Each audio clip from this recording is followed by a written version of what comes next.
The Frozen North, the name given to the stark and unforgiving frontier that lies beyond the high moor of Faerun. A bleak wilderness where barbarian clans and tribes of giants roam the land and fierce dragons rule the skies. But amidst the frozen savagery stands a bastion of civilization, the city of Neverwinter, jewel of the north.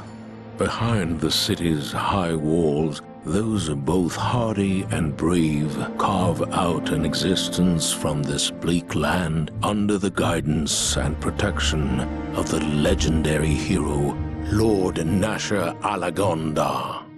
Yet there are some things that all the courage in the world cannot stand against.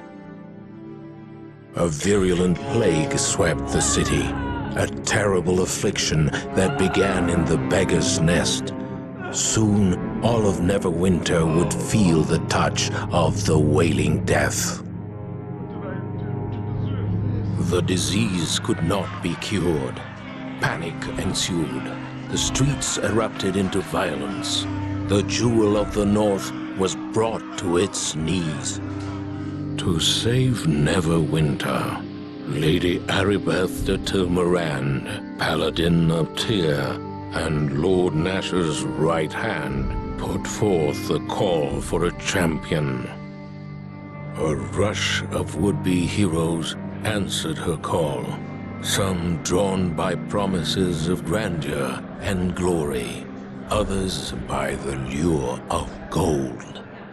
Those with the greatest potential were initiated into the academy to train and study under the greatest minds of Neverwinter, all in the hopes a champion might emerge to save the city from the wailing death, and whatever sinister force might be behind it.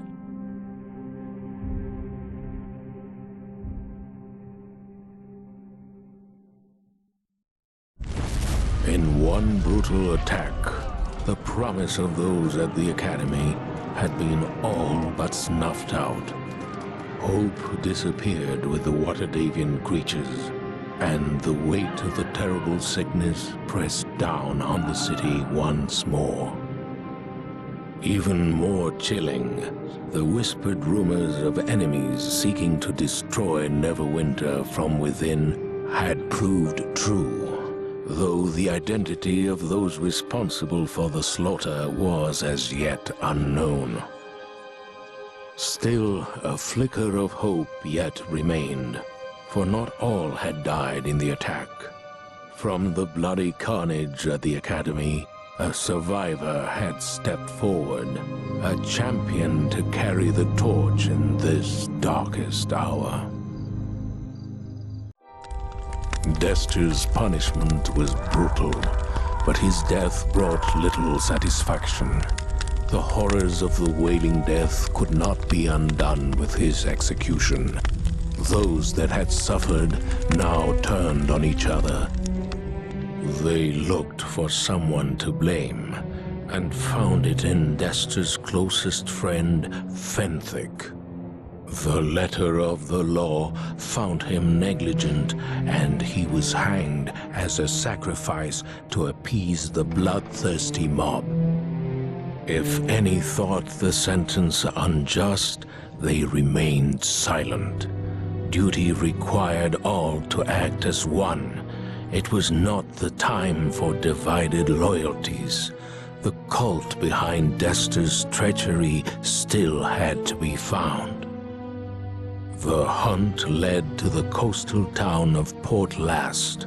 From here, the heroes of Neverwinter would continue the search for those behind the wailing death, and vengeance would be taken.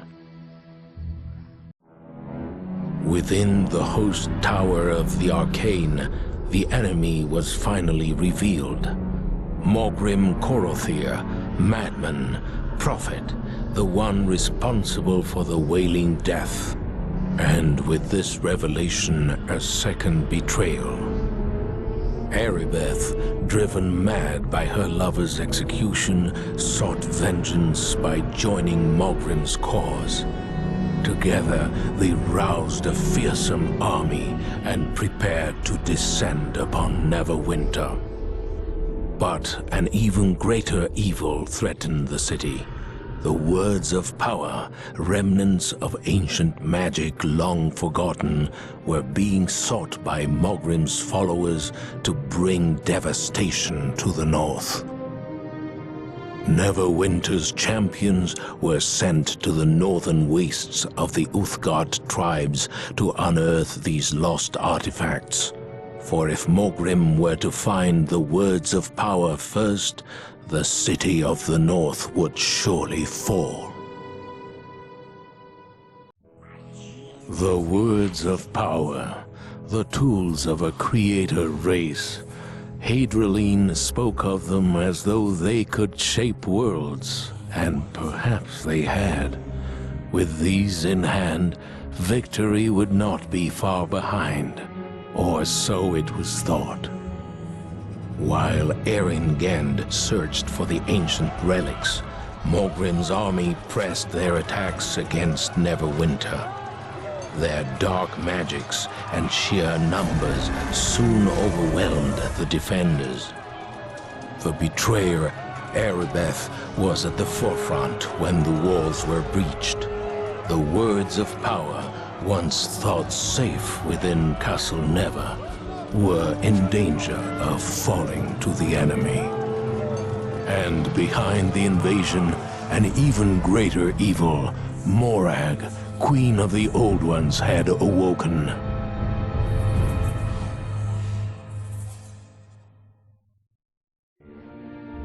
In the end, victory.